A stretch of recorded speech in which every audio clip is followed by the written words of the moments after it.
गांव का एक छोटा सा टूटा फूटा छप्पर। सुबह का समय है। भोला अपनी बूढ़ी माँ के साथ रहता है। वो गांव की गाय भैंस चरा कर अपना गुजारा करता है। माँ, मैं सब गाय भैंसों को लेकर निकल रहा हूँ। घर में खाने के लिए कुछ बचा है क्या? बस थोड़ी सी सूखी रोटियां है बेटा। शाम को आते वक्त अगर कुछ मिल जाए तो लेते आना। फिक्र मत करो माँ, मैं दोपहर तक लौट आऊंगा।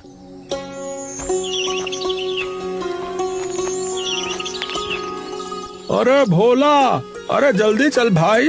अरे मेरी भैंसें बाहर खड़ी तुम्हारा इंतजार कर रही हैं। अरे बस चाचा, अभी आया। अच्छा ठीक है माँ, अपना ध्यान रखना। अच्छा।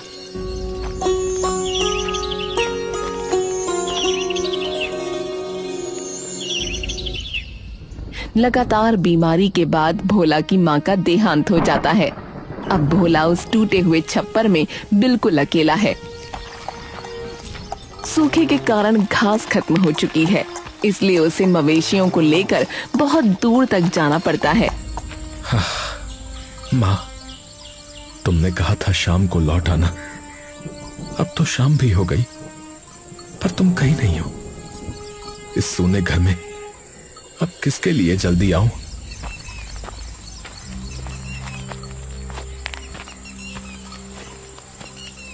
अरे भोला, अरे तू अभी तक यहीं बैठा है?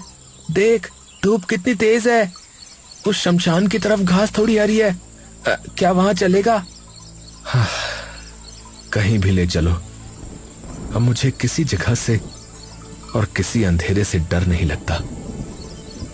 जिसके पास खोने को कुछ ना हो, उसे डर कैसा? पर भाई, सब कहते हैं उधर रात को ना कुछ दिखता है। लोग तो शाम को उधर जाने से भी कांपते हैं। कांपने वाले घर में होंगे। मेरी गाय भूखी है, मैं उन्हें लेकर वहीं जाऊंगा। सूरज ढल चुका है और चारों ओर धुंधलका छा गया है। गांव के लोग शमशान की ओर जाने से कतराते हैं, क्योंकि वहां रात के समय एक अजीब सी रोशनी चमकती है। लेकिन भोला बिना किसी हिचकिचाहट के अपनी गायों को लेकर उसी रास्ते पर चल पड़ता है। अरे ओ भोला, अरे रुक जा भाई। अरे देख, अंधेरा हो गया है, अब उस तरफ मत जा। अब क्या हुआ काका? रास्ता तो यहीं से जाता है। तू पगला गया है का? है? अरे तुझे पता नहीं है उस शमशान में रात को क्या होता है? नहीं पता है? वहाँ एक रहस्यमयी रोशनी चमकती है। जो भी उधर गया वो फिर कभी चैन से नहीं सो पाया, बता रहे हैं। काका, ये सब मन का वहम है। अगर वहाँ रोशनी है तो अच्छी ही बात है ना, कम से कम रास्ता तो दिखेगा। अरे तू अपनी माँ की कसम भूल गया क्या? है? भूल गया क्या? उन्होंने तुझे वहाँ जाने से मना किया था ना? बोल, मना किया था कि नहीं? अरे काका, अब माँ नहीं रही तो वो कसम भी उन्हीं के साथ चली गई ना। जब देखो बात करते रहते हो। मेरी गाय भूखी है और वहां घास अच्छी है, तो मुझे अब किसी भूत प्रेत से डर नहीं लगता। तो मैं जा रहा हूँ, समझे? भोला अपनी गायों को हाँकते हुए अंधेरे शमशान की ओर बढ़ता है। भोला को वो पुराना दिन याद आता है जब उसकी माँ जीवित थी। घर के आंगन में बैठकर माँ उसे शमशान की उन डरावनी कहानियों से आगाह करती रही। पुराने समय में लोग कसम को अपनी जान से बढ़कर मानते थे। माँ, सब कहते हैं कि रात के समय शमशान में एक रोशनी चमकती है। वो क्या है माँ? क्या मैं उसे देखने जा सकता हूँ? नहीं बेटा, उधर भूल कर भी कदम मत रखना। वो रोशनी कोई अच्छी चीज नहीं है। पर माँ, सब सिर्फ डराते हैं। असलियत क्या है कोई नहीं बताता। तुझे मेरी कसम है भोला, तू कभी उस शमशान की तरफ आंख उठाकर भी न देखेगा। वादा कर मुझसे कि तू कभी अपनी माँ की कसम नहीं तोड़ेगा। अच्छा ठीक है माँ, आप इतना डर रही हो तो मैं वादा करता हूँ, मैं कभी उधर नहीं जाऊंगा। रात के सन्नाटे में भोला शौच के लिए घर से बाहर निकलता है। तभी उसकी नजर शमशान की रोशनी पर पड़ती है। अब माँ के न रहने पर वो कसम तोड़कर शमशान की ओर बढ़ जाता है। पास पहुँचने पर उसे दिखता है कि वो रोशनी कोई साया नहीं बल्कि एक स्त्री के पास जलता हुआ चूल्हा है। भोला एक झाड़ी के पीछे छिपकर कांपती आवाज में खुद से बात करता है। आज देख लूं कि वहां क्या है। भोला करीब जाता है और चूल्हे की आग देखता है। उसका दिल जोर जोर से धड़कने लगता है। अरे चूल्हा, इस वीराने में चूल्हा कौन जलाएगा?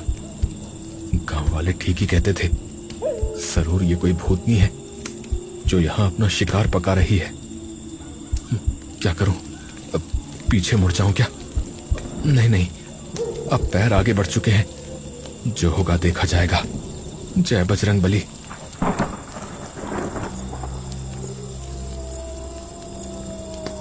चूल्हे के पास बैठी युवती कोई भूतनी नहीं बल्कि एक अप्सरा जैसी सुंदर स्त्री है, जिसे शांति से खाना पकाते देख भोला दंग रह जाता है। अरे इतनी सुंदर औरत यहाँ इस उजाड़ शमशान में क्या कर रही है? क्या ये सचमुच में इंसान है? तभी युवती अचानक सिर उठाकर सीधे भोला की आंखों में देखती है। उसकी आवाज में एक अजीब सा आकर्षण है। क्या तुम रोटी खाओगे? हाँ।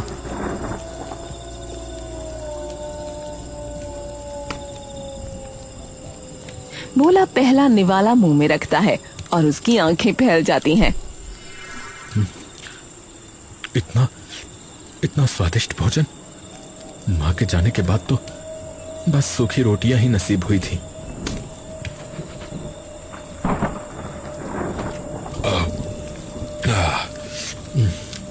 बहुत ही स्वादिष्ट खाना बनाया है तुमने।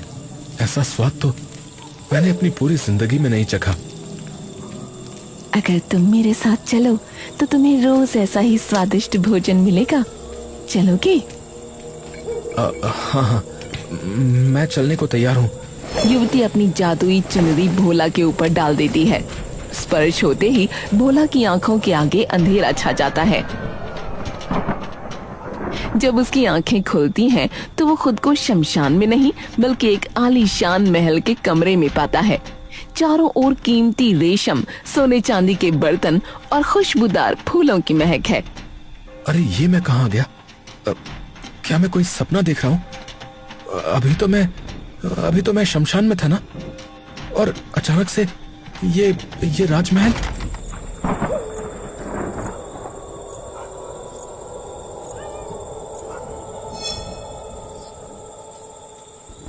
उठो, अब तुम्हारे स्नान का समय हो गया, हमारे पीछे आओ। भोला कुछ बोलने के लिए मुंह खोलता है पर युवती होठों पर उंगली रखकर उसे चुप रहने का इशारा करती है। अरे ये सब क्या हो रहा है? ये लड़की कौन है और मुझे यहाँ क्यों लाई है?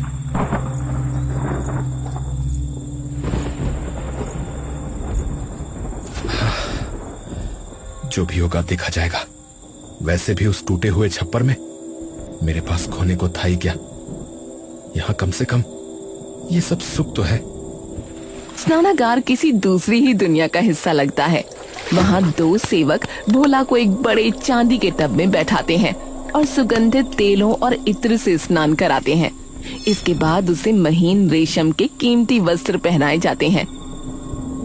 जब भोला आईने के सामने खड़ा होता है तो खुद को पहचान नहीं पाता। अरे क्या ये सच में मैं ही हूँ? कहाँ वो फटे पुराने कपड़े पहनने वाला गवार चरवाहा, और कहाँ ये राजकुमार जैसा रूप। दोनों सेवक बिना कुछ बोले बस सर झुकाकर खड़े रहते हैं। अरे भाई, तुम लोग कुछ बोलते क्यों नहीं? ये कौन सी जगह है और वो सुंदर स्त्री कहाँ है? सेवक कोई जवाब नहीं देते, बस बाहर जाने का इशारा करते हैं। अजीब जगह है, लोग यहाँ बात भी नहीं करते। पर चलो जो भी है, ऐसा ठाट बाट तो मैंने कभी सपनों में भी नहीं सोचा था। ऐसा लग रहा है जैसे किसी ने मेरी पुरानी जिंदगी मिटाकर मुझे कोई नया ही जन्म दे दिया हो। भोला को एक दूसरी सुंदर युवती एक विशाल भोजन कक्ष में ले जाती है। मेज पर 56 भोग सजे हैं, जिनकी खुशबू पूरे कमरे में महक रही है। भोला जैसे ही खाने की ओर हाथ बढ़ाता है, युवती उसे रोक देती है। तभी वहाँ की राजकुमारी होने का दावा करने वाली एक तीसरी युवती प्रकट होती है। हाँ, इतना खाना, क्या ये सब मेरे लिए है? हाँ, ये सब तुम्हारे लिए ही है। मगर इसे चखने से पहले तुम्हें हमारी एक शर्त माननी होगी। हाँ हाँ, मुझे मंजूर है। तुम जो कहोगी मैं वो करूँगा, बस मुझे खाने दो। तुम्हें हमारे लिए अघोरी बाबा को यहाँ लेकर आना होगा। हाँ, अघोरी बाबा? वो तो हमारे गांव के तांत्रिक हैं। पर राजकुमारी जी, आपको उन जैसे साधारण बाबा से क्या काम? मैं रूपनगर की राजकुमारी हूँ। मुझे बाबा से एक बहुत जरूरी काम कराना है। अगर तुम उन्हें यहाँ ले आए तो तुम हमेशा के लिए इस महल और इस ऐश्वर्य के मालिक बन जाओगे। बाबा ने तो हमेशा मेरी मदद की है। शायद इन राजकुमारी जी की भी कोई समस्या सुलझा देंगे, और इसमें तो कोई बुराई भी नहीं है। ठीक है, मैं वादा करता हूँ, मैं बाबा को यहाँ जरूर लेकर आऊंगा। भोला जल्दी जल्दी स्वादिष्ट भोजन करने लगता है, जबकि तीनों युवतियाँ उसे रहस्यमयी नजरों से देख रही हैं। राजकुमारी भोला का हाथ थामकर उसे महल के अद्भुत बगीचे में ले जाती है। बगीचे के बीचों बीच फूलों से सजी एक भव्य कुटिया है, जिसके जादुई वातावरण और राजकुमारी के सौंदर्य में भोला पूरी तरह खो चुका है। अरे वाह, हाँ, ऐसा लग रहा है जैसे मैं स्वर्ग में आ गया हूँ। हाँ हाँ हाँ, चारों तरफ फूल ही फूल। मैंने कभी सोचा भी नहीं था कि मिट्टी पर ऐसे फूल भी खिल सकते हैं। ये सब तुम्हारा ही है भोला। यहाँ की हर कली और हर खुशबू सिर्फ तुम्हारे लिए है। क्या तुम्हें ये सब पसंद आ रहा है? हाँ, मुझे तो यकीन ही नहीं हो रहा है कि ये सब कुछ सच है। तुम इतनी सुंदर हो कि मैं सब कुछ भूलता जा रहा हूँ। तो फिर कुछ भी याद रखने की जरूरत क्या है? बस इस पल को देखो और मुझ पर यकीन करो। चलो आज की रात इसी फूलों वाले कक्ष में ठहरते हैं। हाँ हाँ हाँ हाँ, जैसा तुम चाहो, मैं वही करूँगा जो तुम कहोगी। राजकुमारी भोला को सजे हुए कमरे के अंदर ले जाती है। भोला के जीवन का नया अध्याय शुरू होता है। हर दिन उसे वही शाही पकवान, रेशमी कपड़े और राजकुमारी का साथ मिलता है। इस ऐशो आराम में वो इतना डूब गया कि उसे अपनी गरीबी, अपनी माँ और अपना गांव कुछ भी याद नहीं रहा। राजकुमारी के प्रेम और जादू ने उसे पूरी तरह अपना गुलाम बना लिया। कभी कभी मुझे डर लगता है कि कहीं मेरी आंख खुल गई और मैं फिर से उसी टूटे फूटे छप्पर में ना पहुंच जाऊं। क्या ये सचमुच धरती है या कि मैं स्वर्ग में आ गया हूं? जब तक मैं तुम्हारे साथ हूँ यही तुम्हारा स्वर्ग है। क्या तुम यहाँ खुश नहीं हो? अरे खुश? मैं तो अब मरना भी भूल गया हूँ। तुम अगर आज कहो कि आसमान से चांद तोड़ लाओ तो मैं अभी सीढ़ी लगा दूं। बस तुम हमेशा ऐसे ही पास रहना। मुझे पास रखने के लिए तुम्हें अपना वादा पूरा करना होगा। क्या तुम्हें याद है? हाँ अघोरी बाबा, हाँ मुझे याद है। मैं उन्हें यहाँ जरूर लाऊंगा, पर अभी नहीं। अभी तो मुझे बस तुम्हारे साथ इन खूबसूरत दिनों को जीना है। वो पूरी तरह उसके वश में है।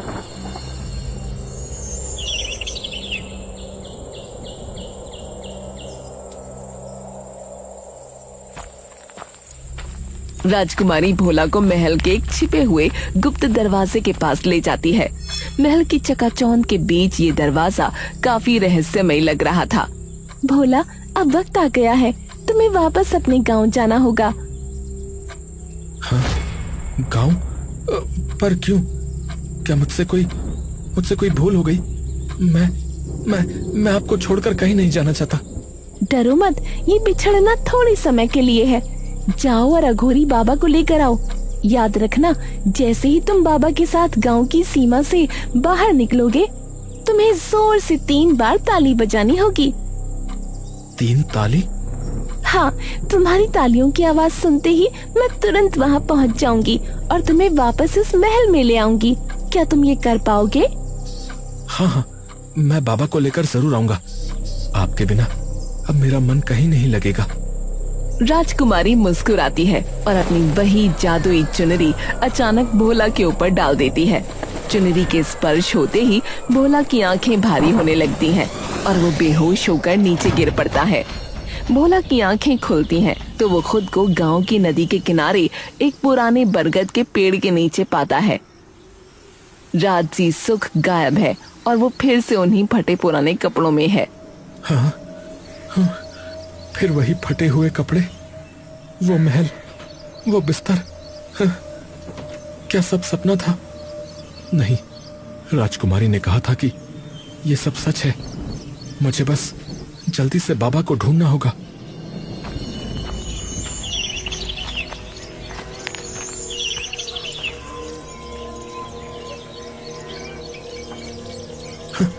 अरे काका, सुनिए तो, मैं वापस आ गया काका। गांव वाला सीधा भोला के शरीर के पार निकल जाता है, जैसे वहाँ कोई हो ही नहीं। हाँ? ये क्या हुआ? उन्होंने मुझे देखा क्यों नहीं? ओ भाई साहब, जरा रुकिए।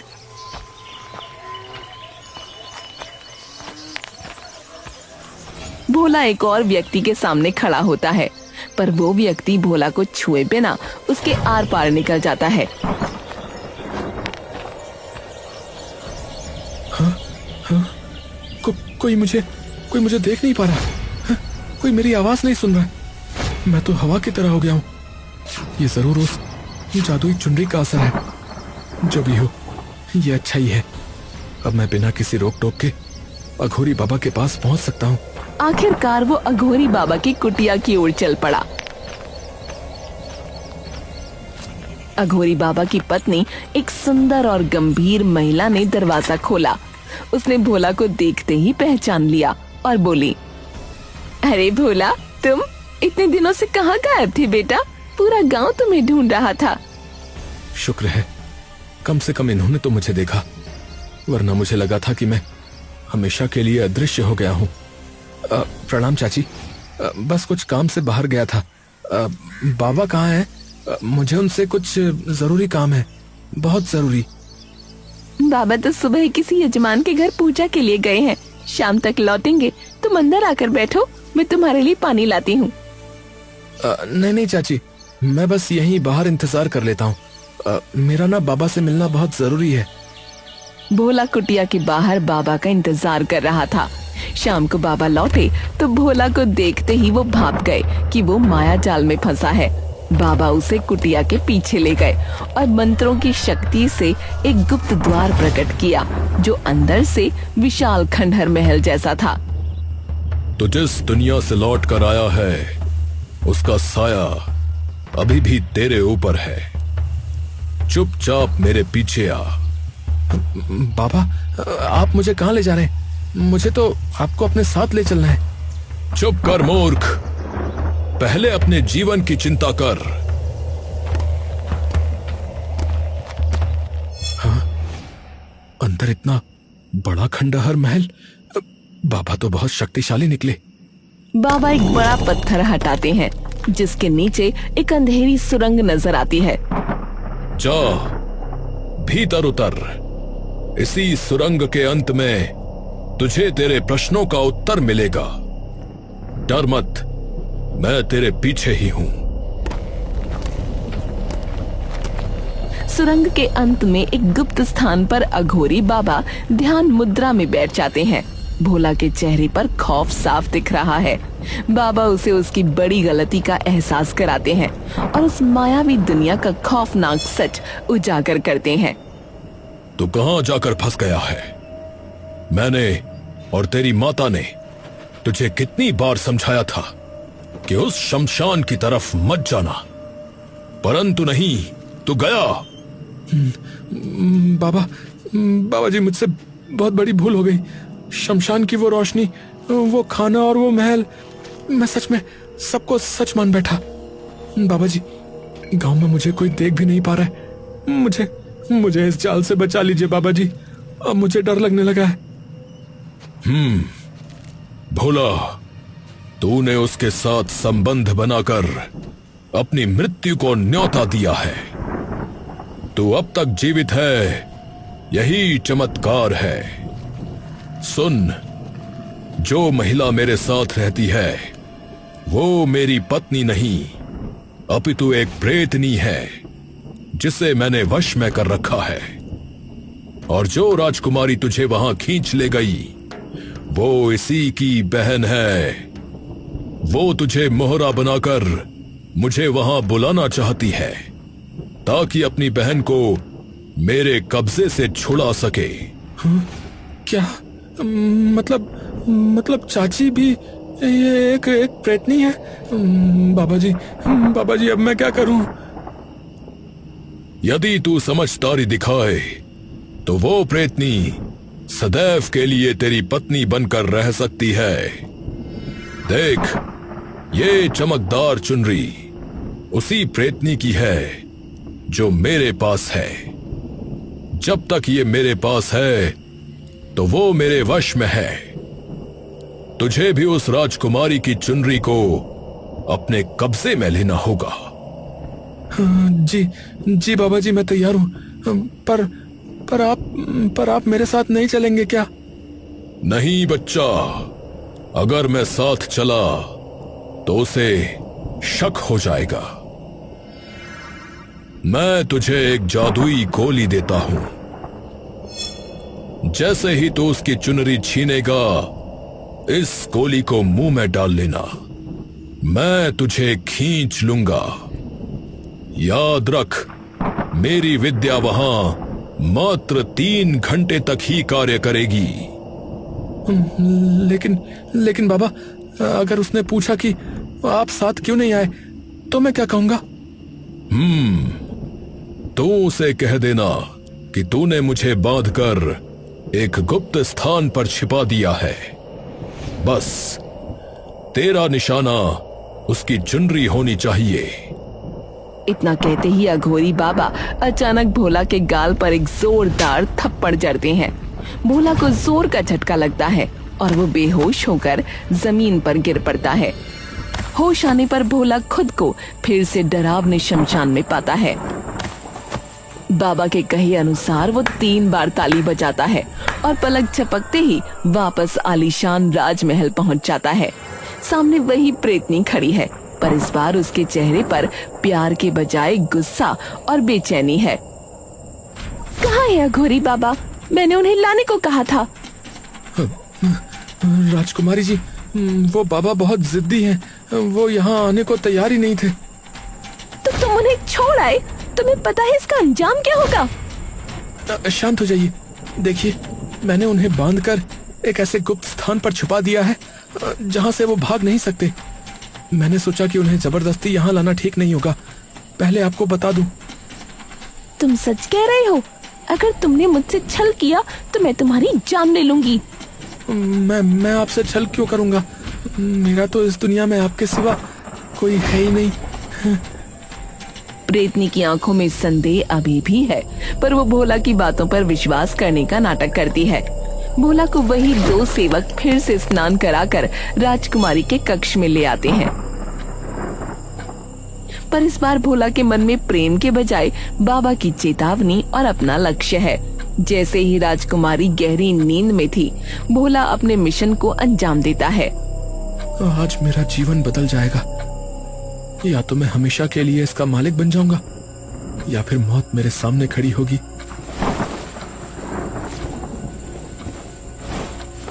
बाबा जी, अब सब आपके हाथ में है।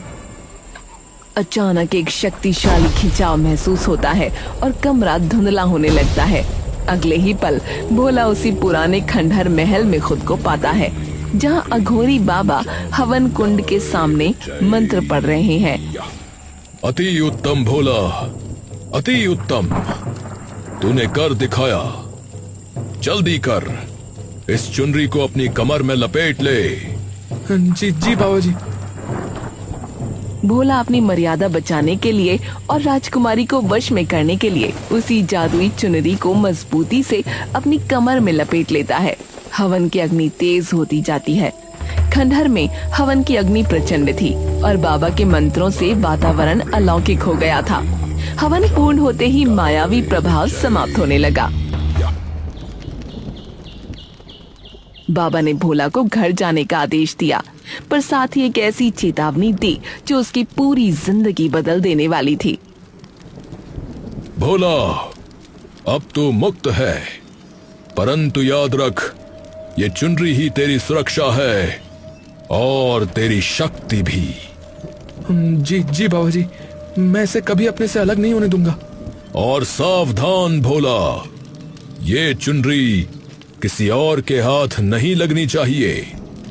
जिस दिन ये तुझसे दूर हुई, उस प्रेतनी का वश फिर से तुझ पर चल जाएगा और वो तुझे जीवित नहीं छोड़ेगी। इसे सदैव अपने पास रखना। ये तेरी परछाई बनकर रहनी चाहिए। आपका आशीर्वाद रहा तो ऐसा ही होगा बाबा जी।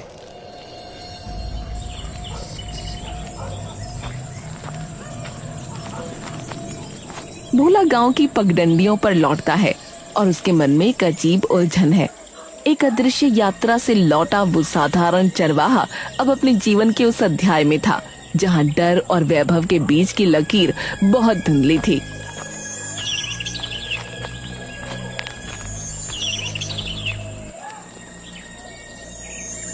अरे भोला, अरे भाई, अरे इतने दिन से कहाँ गायब था रे तू? है? अरे भैया, पूरा गांव शोर मचा रहा था कि तू कहीं भाग गया या तुझे किसी जानवर ने उठा लिया।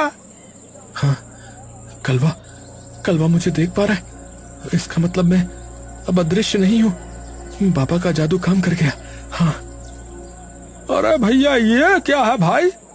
और ये औरतों वाली चमकदार चुनरी तूने अपनी कमर में क्यों लपेट रखी है? ए भैया, कोई नया फैशन चला है क्या? अरे नहीं यार, वो कुछ जरूरी काम से दूसरे गांव गया था। वहाँ एक यजमान ने प्रसन्न होकर ये चुनरी भेंट दी थी। बस ऐसे ही बांध ली। बड़ी अजीब भेंट है। चल खैर, तू वापस आ गया, ये बड़ी बात है। चल तुझे गांव की ताजा खबरें सुनाता हूँ भैया। गांव में कदम रखते ही हर कोई भोला को घेर लेता है। हर किसी की जुबान पर एक ही सवाल है, भोला कहाँ था? भोला सबको वही रटी रटाई झूठी कहानी सुनाता है। अंत में वो अपने उसी पुराने टूटे फूटे छप्पर के पास पहुंचता है। हाँ, अपनी मिट्टी, अपना घर, उस सोने चांदी के महल से कहीं बेहतर है मेरा ये झोपड़ा।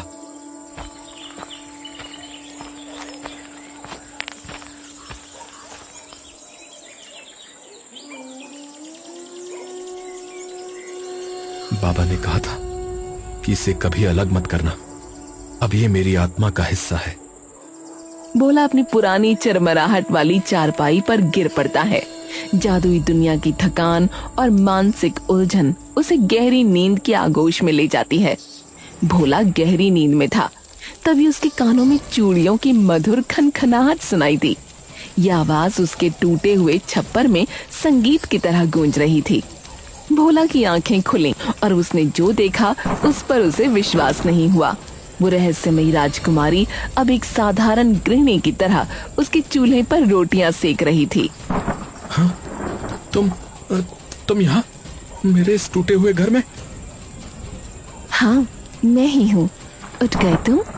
ताजा रोटी तैयार है, अब जल्दी से हाथ मुंह धो लो। बाबा जी ने सच ही कहा था, इस चुनरी के मेरे पास रहते ही ये मेरे वश में हो गई। अब इसे शमशान में चूल्हा जलाने की जरूरत नहीं। अब ये मेरा घर रोशन करेगी। मुझे लगा था कि वो सब एक पूरा सपना था, पर तुम्हें यहाँ देखकर कलेजे को ठंडक मिली है। अब कोई सपना नहीं, अब यही तुम्हारी हकीकत है। जब तक तुम चाहोगे मैं यहीं रहूंगी।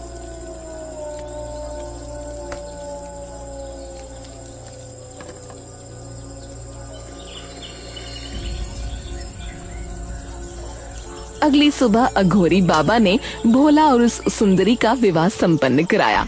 एक मामूली चरवाहे की बदलती किस्मत और दुल्हन की सुंदरता ने पूरे गांव को हैरान कर दिया।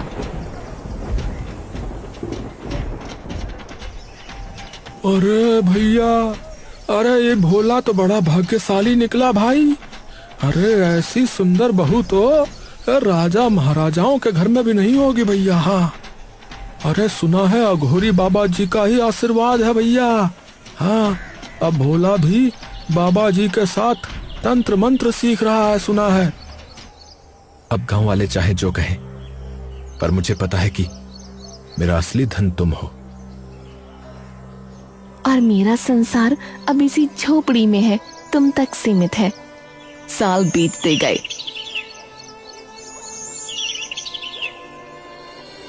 भोला अब केवल एक चरवाहा नहीं बल्कि अघोरी बाबा की छत्र छाया में एक कुशल तांत्रिक बन गया। वो गांव वालों के दुख दर्द दूर करता और उनकी समस्याओं का समाधान करता। लेकिन गांव की महिलाओं के बीच एक चर्चा हमेशा बनी रहती, सुरभि का रूप। तुमने गौर किया, हम सबकी खाल लटक गई है, बाल सफेद हो गए हैं, पर सुरभि वो आज भी वैसी ही दिखती है जैसी 10 साल पहले आई थी। सच कहा, एक भी झुर्री नहीं उसके चेहरे पर। ये जरूर भोला और अघोरी बाबा की विद्या का कोई करिश्मा है। भोला और सुरभि के घर 2 किलकारियां गूंजी। बड़े पुत्र का नाम राम, छोटे का श्याम रखा गया। दोनों बच्चे पूरी तरह स्वस्थ और सामान्य थे, जिन्हें देखकर कोई नहीं कह सकता था कि उनकी माँ इस दुनिया की नहीं है। भोला का घर अब खुशियों से भरा हुआ था। सुरभि, आज मेरा जीवन सफल हो गया। जिस फटे छप्पर में मैं अकेला रोता था, आज वहां मेरे बेटे खेल रहे हैं।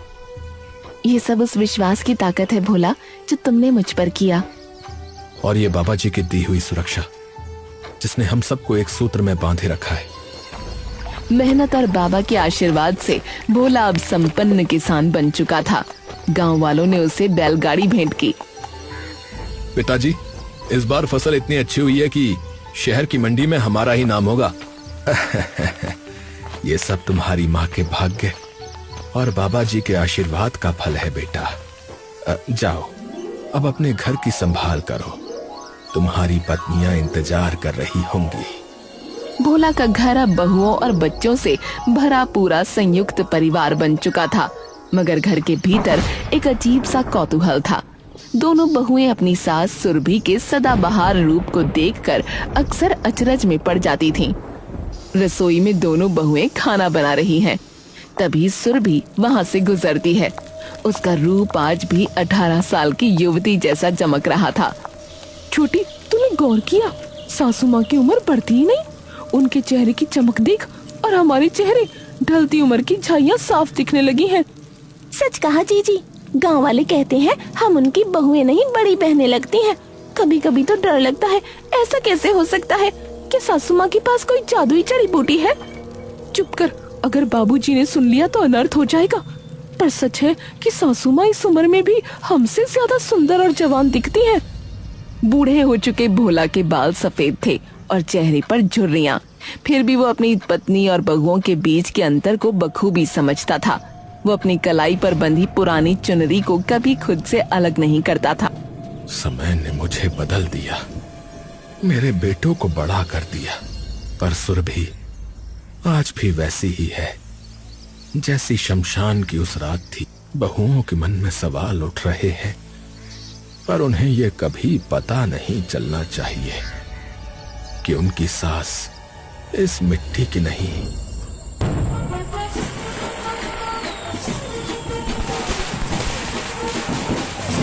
गांव में उत्सव का माहौल है।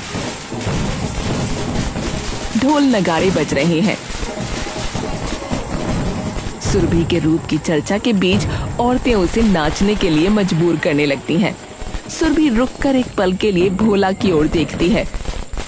अरे सुरभि, आज तो तुम्हें नाचना ही होगा। पूरे गांव की बहुएं नाच रही हैं, तुम क्यों पीछे हो?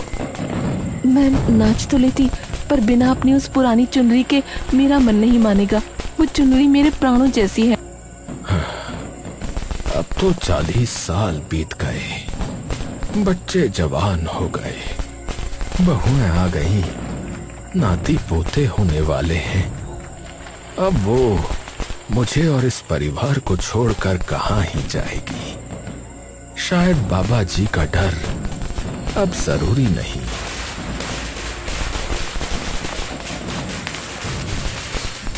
ये लो, आज जी भर कर नाच लो, अब क्या डरना। जैसे ही चुनरी सुरभि के कंधों पर गिरी, उसकी आंखों में एक अजीब सी चमक कौंध गई। वो धीरे धीरे हवा में ऊपर उठने लगी। अब सुरभि रुक जाओ, नीचे आओ, मुझे माफ कर दो। बेटा भोला, तुमने वचन तोड़ दिया और मैंने अपनी आजादी पाली। अचानक एक तेज रोशनी होती है और सुरभि सबके सामने धुएं की तरह गायब हो जाती है।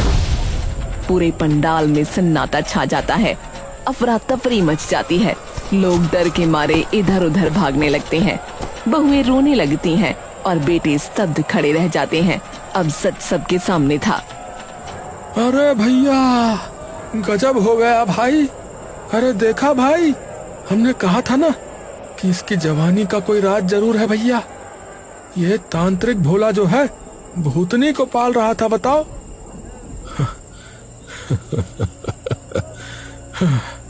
मैंने सब बर्बाद कर दिया, सब बर्बाद हो गया। अपने सुख के लालच में मैंने उसे कैद रखा और एक पल की मूर्खता ने मेरा पूरा संसार छीन लिया। उस दिन के बाद भोला का घर भूतनी का कुबा कहलाने लगा। भोला अब अक्सर उसी टूटे छप्पर के बाहर बैठकर आसमान निहारता, शायद इस उम्मीद में कि वो जादुई रोशनी और चुनरी एक बार फिर लौट आएगी।